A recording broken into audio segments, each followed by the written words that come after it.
In this section, I'm going to teach you the basics of all things pelvic health.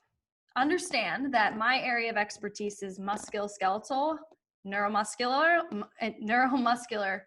health, and strength and conditioning, performance, rehab for the female athlete and active women, and even then subspecialty with the pelvic and abdominal health.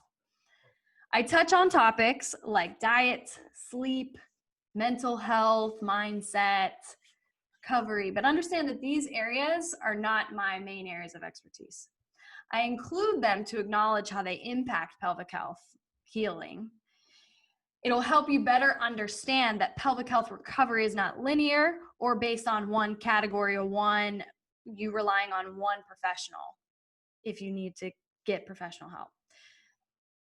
I will try to include eventually my favorite resources that I would suggest you turn to for further information.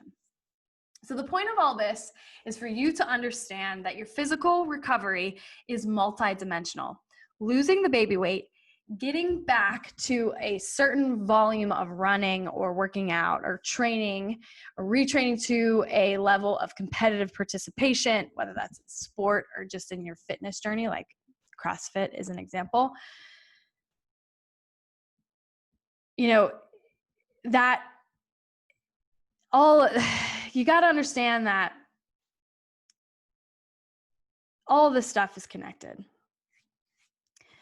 Many women unknowingly, out of the things I just mentioned, this like drive and urgency to get back to whatever, many women are unknowingly holding themselves back by ignoring the other components that I mentioned.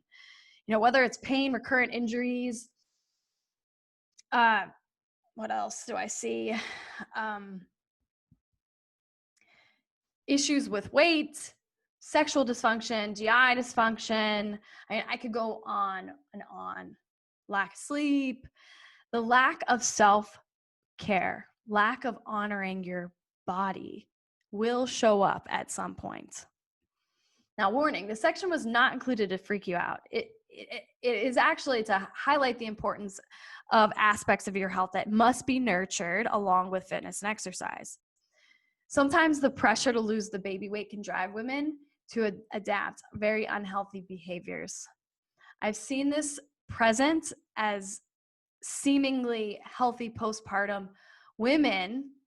They're great, but they can't shake the pain in their hip. They can't resolve urinary leakage in the presence of, you know, their pelvic floor is coordinated, flexible, and is strong, and they move well elsewhere. I mean, or it's the athlete that has this weird nerve symptom that doesn't follow a typical pattern, like what I would see in the clinic as a physical therapist. Or it's the woman that does not respond to intentional, well-paced, well-executed rehab interventions. It is ultimately your responsibility to take ownership of your body and your recovery so that when you need help, you can effectively advocate for yourself.